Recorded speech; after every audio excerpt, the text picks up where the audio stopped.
Hi, welcome. I'm Insane, and in this tutorial I'm going to show you how to create your first Mobs Properties Randomness data pack. Mobs Properties Randomness is a 1.20.1 mod that can change any property, or at least many properties, of spawning mobs, but actually much more. Insane editing the video here. Forgot to mention one important part. This mod is fully server-side, so you can create a forge server with this mod and vanilla clients can connect to it. Let's say that this tutorial might get old quite fast, so I always recommend checking the wiki for the latest changes. The creation of the database should be the same, but you never know. I'm going to make a data pack here in my development environment, so it's easier to fix any problem I might have with the mod, since it's almost complete, but I would like to test it a bit more. First things first, whenever you load Minecraft with MPR, you'll get a new log file called Mobs Properties Randomness in your logs folder, where you can see all the informations the mod has to give you, such as loaded JSONs or especially errors. Let's start by going into the database folder of a Word. You can also use any mod to load database globally, like Paxi, like global packs. Let's create a data pack. Let's create a directory. We'll call it MPR tutorial. Okay, first things first, it needs a pack.mcmeta, which is quite simple. I'm going to copy paste it from here. Let's pack format should be 15 for 1.20.1. Description will say MPR tutorial. Okay, it's good. And let's create a data folder. Okay, this is a basic data pack with nothing in it.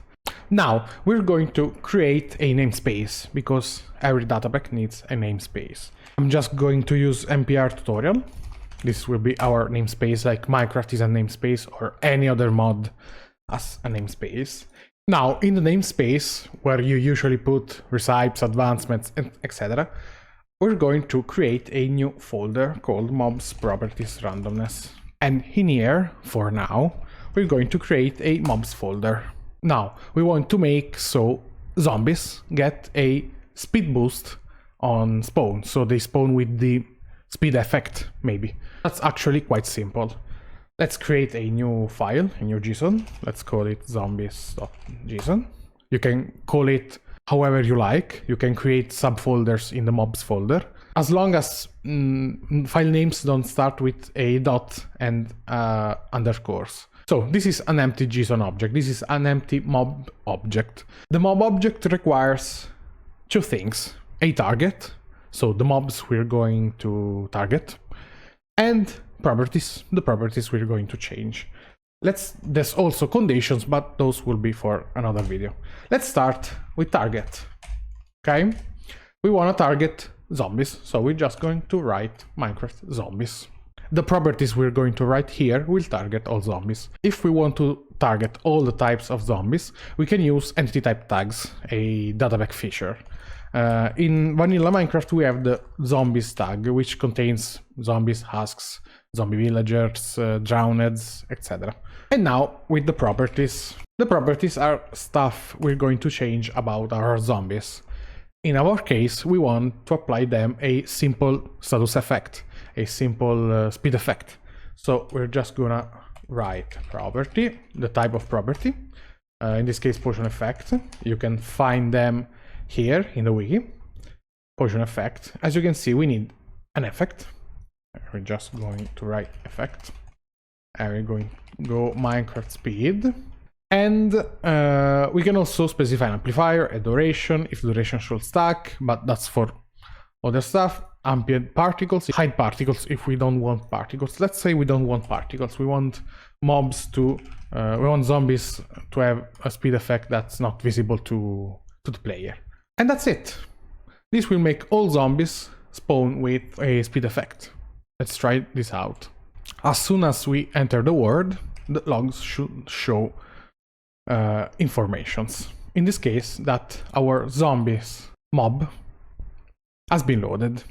Let's see. if we summon a zombie, does it have... We are in peaceful. If we summon a zombie, does it have the speed effect?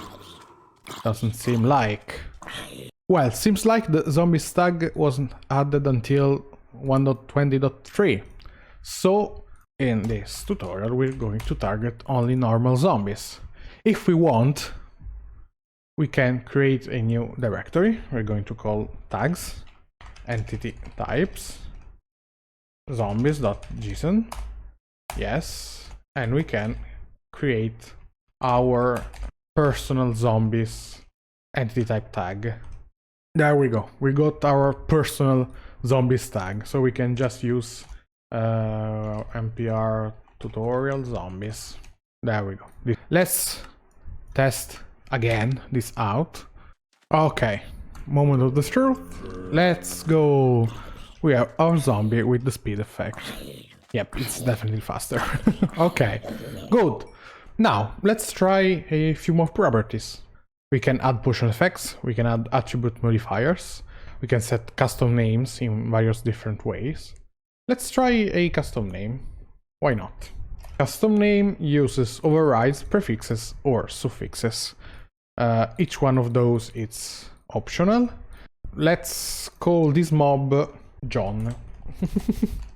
We can specify here any number of names and one will be picked at random.